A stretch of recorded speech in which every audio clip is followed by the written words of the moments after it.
प्रभु तेरी वाणी जीवन की रोटी, नैनों की ज्योति अंधेरा मिटाती।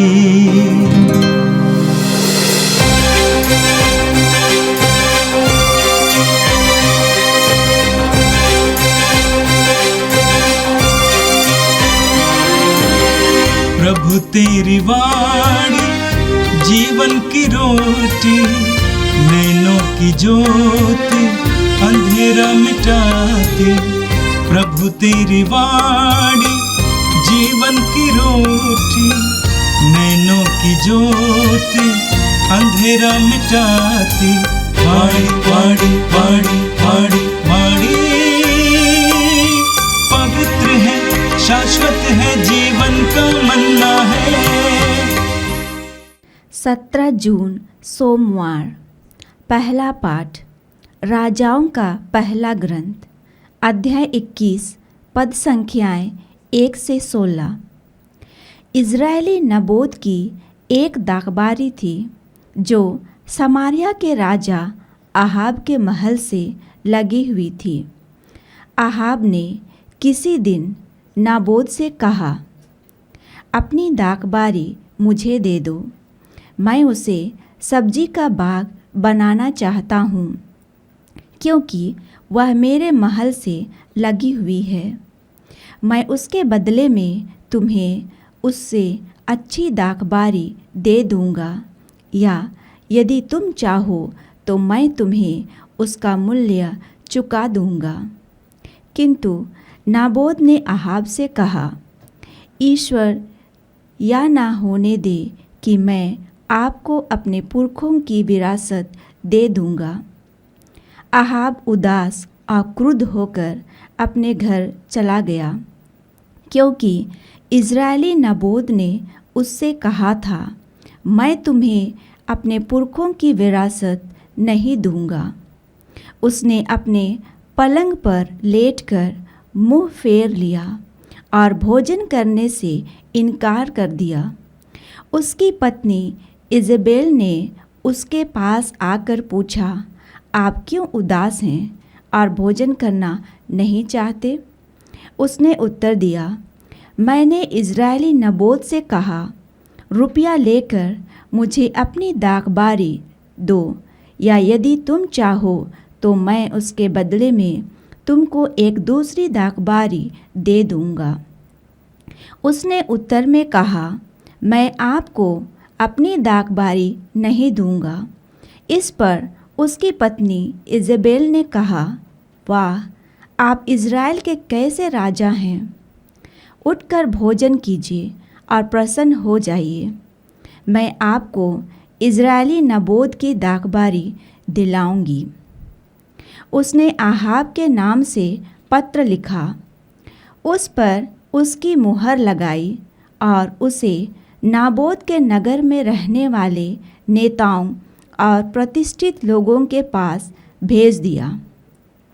उसने पत्र में यह लिखा, उपवास घोषित करो और लोगों की सभा में नाबोत को प्रथम स्थान पर बैठाओ। तब उसके सामने 2 गुंडों को बैठा दो, जो उस पर यह अभियोग लगाएं कि उसने ईश्वर और राजा को अभिशाप दिया है। इसके बाद उसे नगर के बाहर ले जाकर पत्थरों से मरवा डालो। नाबोत के नगर में रहने वाले नेताओं और प्रतिष्ठित लोगों ने इज़ेबेल के उस आदेश का पालन किया जो उनके पास भेजे हुए इज़ेबेल के पत्र में लिखा हुआ था। उन्होंने उपवास घोषित किया और लोगों की सभा में नाबोत को प्रथम स्थान पर बैठाया। इसके बाद 2 गुंडे आए, नाबोत के सामने बैठ गए और यह कहते हुए लोगों की सभा में नाबोत के विरुद्ध साक्ष्य देने लगे, नाबोत ने ईश्वर और राजा को अभिशाप दिया है। लोगों ने नाबोत को नगर के बाहर ले जाकर पत्थरों से मारा और वह मर गया। इसके बाद उन्होंने इज़बेल के पास यह कहला भेजा, नाबोत को पत्थरों से मारा गया और उसका देहांत हो गया है।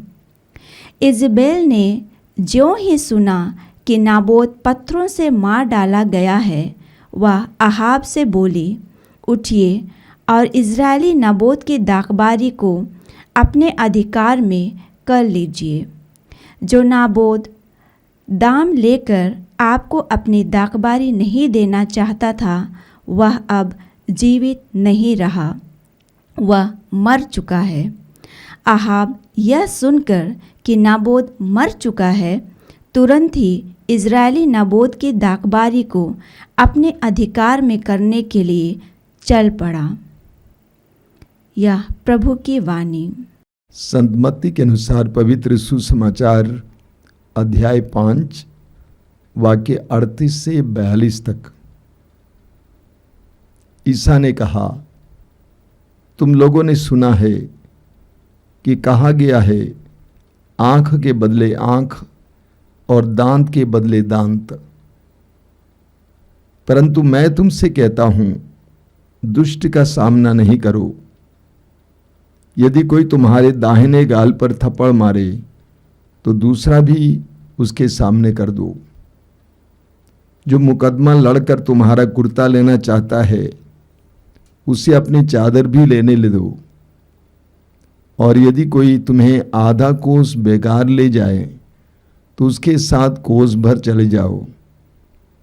जो तुमसे मांगता है उसे दे दो, और जो तुमसे उधार लेना चाहता है उससे मुंह ना मोड़ो। यह प्रभु का दिव्य सुसमाचार है।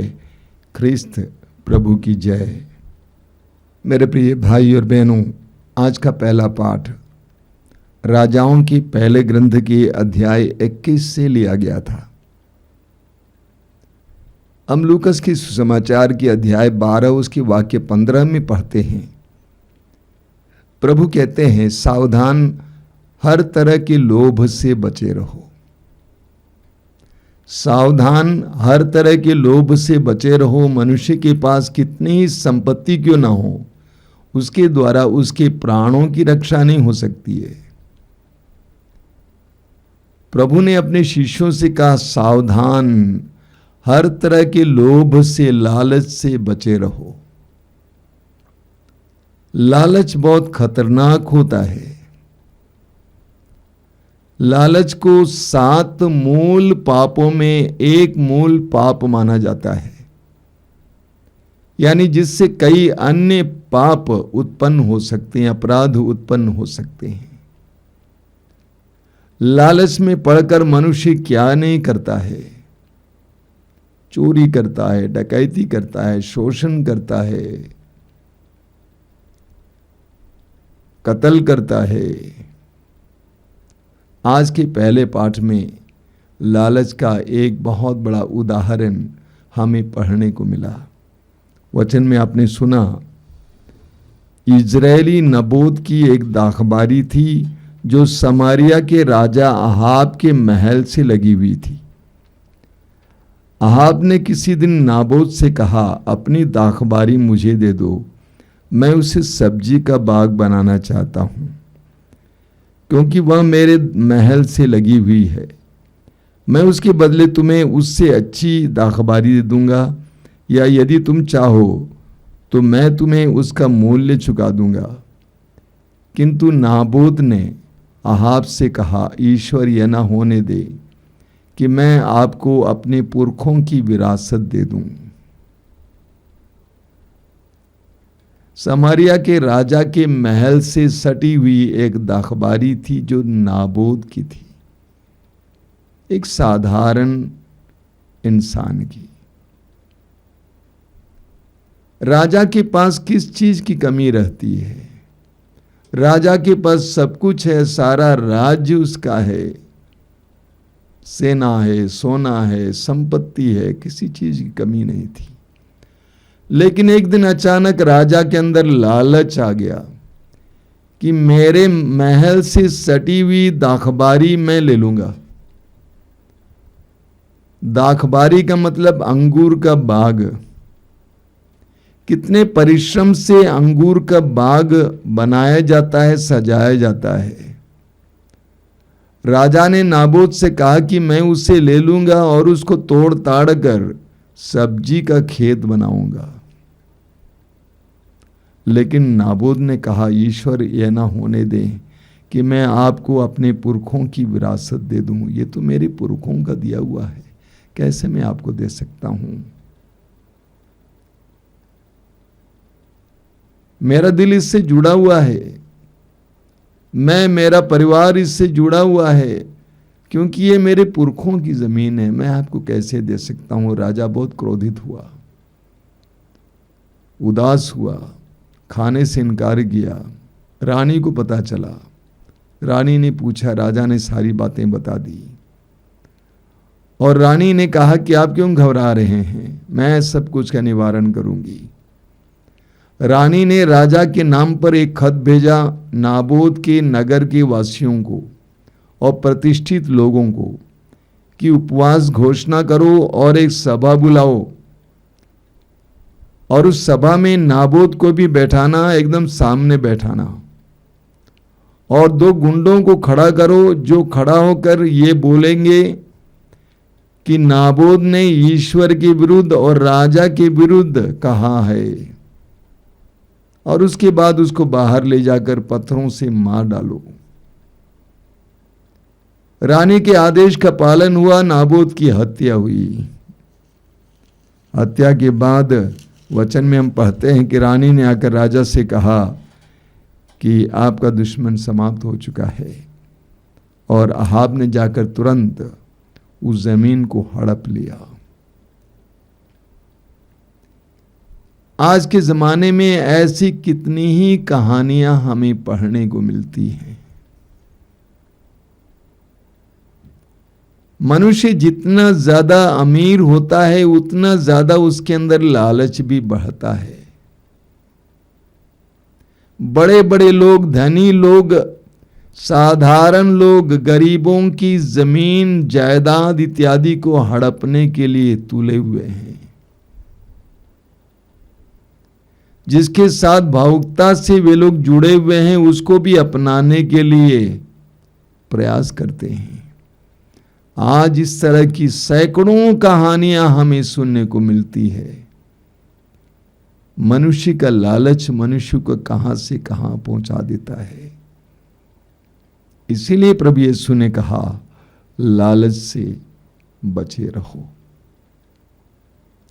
दूसरों के पास जो अच्छी चीजें उसे देखकर तुम्हारे अंदर लालच उत्पन्न ना हो।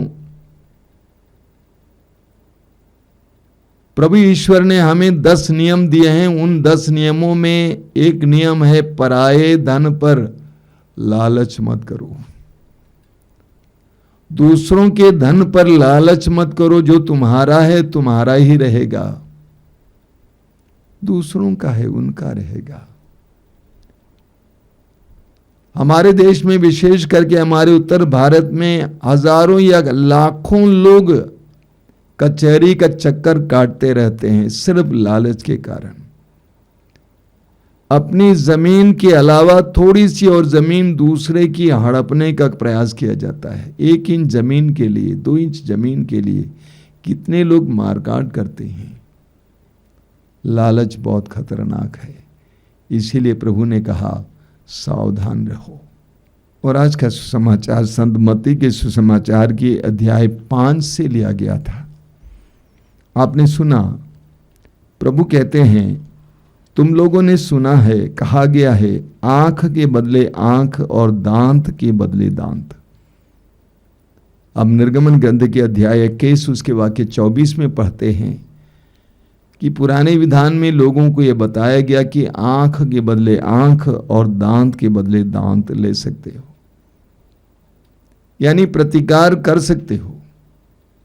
लेकिन प्रभु यीशु कहते हैं, परंतु मैं तुमसे कहता हूं, दुष्ट का सामना नहीं करो। प्रभु कहते हैं, दुष्ट का सामना नहीं करो। यदि कोई तुम्हारे दाहिने गाल पर थप्पड़ मारे तो दूसरा भी उसके सामने कर दो। जो मुकदमा लड़कर तुम्हारा कुर्ता लेना चाहता है उसे अपनी चादर भी ले लेने दो। और यदि कोई तुम्हें आधा कोस बेगार ले जाए तो उसके साथ कोस भर चले जाओ। जो तुमसे मांगता है उसे दे दो और जो तुमसे उधार लेना चाहता है उससे मुंह ना मोड़ो। प्रभु की ये शिक्षा बिल्कुल संसार की दृष्टि में संसार के लिए मूर्खता जैसे लगती है।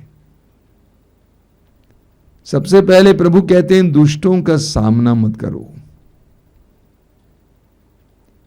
हमें अपने इज्जत के लिए, हमें अपनी आजादी के लिए लड़ने की आवश्यकता जरूर है, लेकिन प्रभु कहते हैं लेकिन तुम दुष्टों का सामना नहीं करोगे।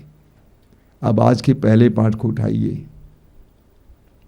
जब नाबोत को पता चला कि ये राजा दुष्ट है, राजा कुछ भी कर सकता है, तो नाबोत को अपनी जमीन, अपनी दाखबारी, हालांकि अन्याय है, उसको दे देना चाहिए था और उसको दूसरी दाखबारी मिल जाती या उसके लायक पैसा मिल जाता।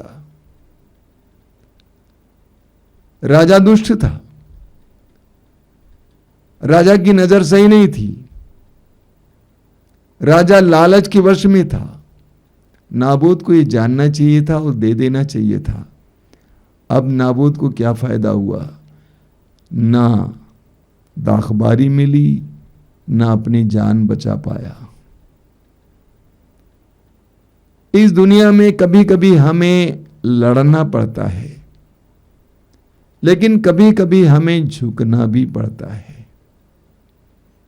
जब हमें मालूम है कि हमारा दुश्मन दुष्ट है, वो किसी भी मूल्य को नहीं मानता है, तो उसके सामने लड़ना मूर्खता है। इसीलिए प्रभु कहते हैं कि लेने दो, चादर भी दे दो, एक गाल पर थप्पड़ मारे दूसरा गाल भी दिखा दो। प्रभु की शिक्षा का पालन करने के लिए हमें काफी मात्रा में भरोसे की जरूरत होती है। यीशु ने स्वयं अपने जीवन में यह करके दिखाया। हमें पेतरुस के पहले पत्र के अध्याय 2 में पढ़ने को मिलता है, उसके वाक्य 21 इत्यादि में, कि प्रभु यीशु ने अपने आप को उस न्यायी परमेश्वर पर छोड़ दिया। यीशु पर अन्याय हो रहा था, अत्याचार हो रहा था, लेकिन यीशु के मुंह से एक भी शब्द नहीं निकला,